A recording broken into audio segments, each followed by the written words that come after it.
The Middle East is one of the fastest growing markets for AV on earth, and today I'm joined by Phil Marlow from AV-ISPL Middle East and Banan from Maktabi Tech. Gentlemen, it's great to sit down and speak with you. This market at the moment seems to be a shining beacon for the rest of the AV industry. Could you tell me a bit about your experience in the market and your growth in this region, starting with you, Phil? Yeah, so AV-ISPL has been in the market since 2006, and we've seen exponential growth, but definitely coming in waves. Post-COVID, we're seeing another big wave right now, a large amount of growth with multinational companies wanting to set up larger regional offices in the market. And Banan, obviously you do quite a lot of work out in Saudi Arabia. This is a very rapidly evolving market. What's been your experience? So I've been doing AV in the Saudi market since 2009, basically. So that's a lot of years. And you can see the big change that the country should have seen.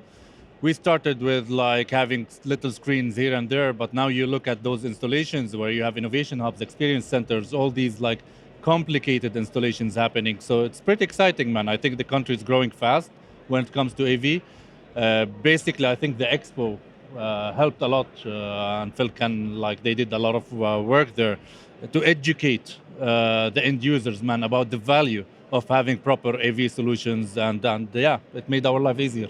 I think going on top of that, what we're seeing is back in 2008, when I moved to the Middle East, we had a lot of small regional offices that were mainly outposts for these major corporations that were based either in Europe or in the United States. Now, we're seeing major headquarters, like 6 floors plus or a whole building even in some cases, where they're building out experience spaces for their staff and for their customers. Yeah, absolutely. But we all know this has not been an easy market to crack for some companies. Banan, what has been the key to your success? What's the recipe? To be honest, I think the people we added on board. I think we have one of the best teams in the Middle East. We're very happy with it. We cover a lot of aspects. We have like experts in many of the fields that we use. I think the biggest challenge in the Middle East now is resources. It's very hard to find. Even like in Saudi, it's also harder than Dubai. So we were lucky by finding good people who's leading the company now and helping a lot in our growth. And Phil, you obviously represent a systems integrator that operates globally, but this is a region that requires a special touch and expert knowledge of the region. How have you driven your success in the market? So a lot of it is off of Banan on staff, right? You have to have the resources available. However, we have found a big metric of our success is trust. Building trust with clientele in the Middle East is a very hard thing to do. It's a very lengthy process. Once you do gain that trust, you have to keep it as well. So we do everything we can, and we stay true to what we deliver, what we promise.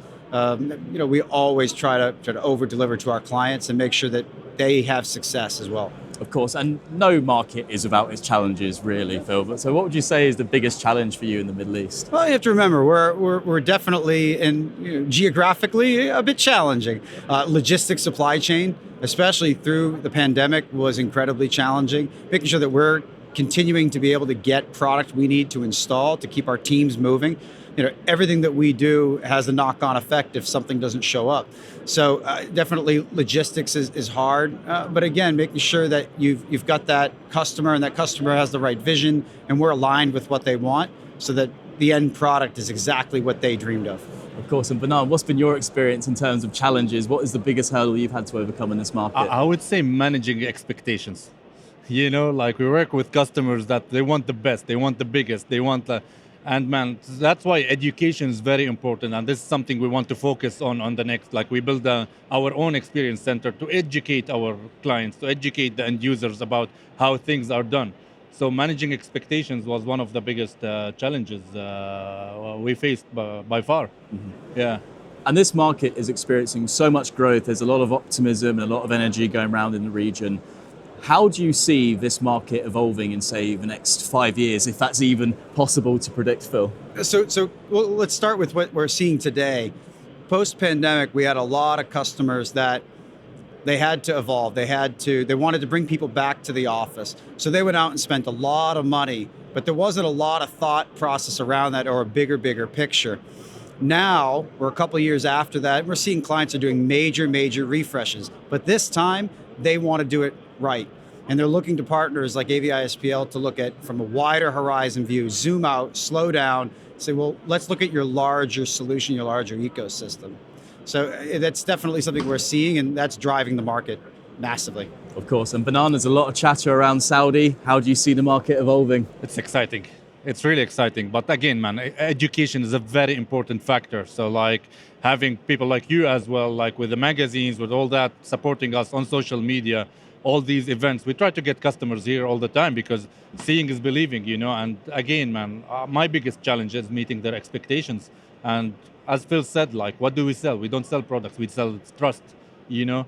Our approach to a client is like, listen, let's take that headache of yours. You know, you can focus on your career, you can focus on all these stuff. Let us do the AV works for you. Let us do this whole ecosystem, supporting you, you know, showing something nice. So Saudi is massive, man. Like there's a lot of projects, there are a lot of things happening. It's pretty exciting. You have stadiums coming up, you have like projects that are like no other. You have Neom the Line, you have this like the new Murabba, which is like the biggest downtown in the world. You have King Salman Park, which is the biggest park inside the city. So it's exciting again, but it's different aspects as well.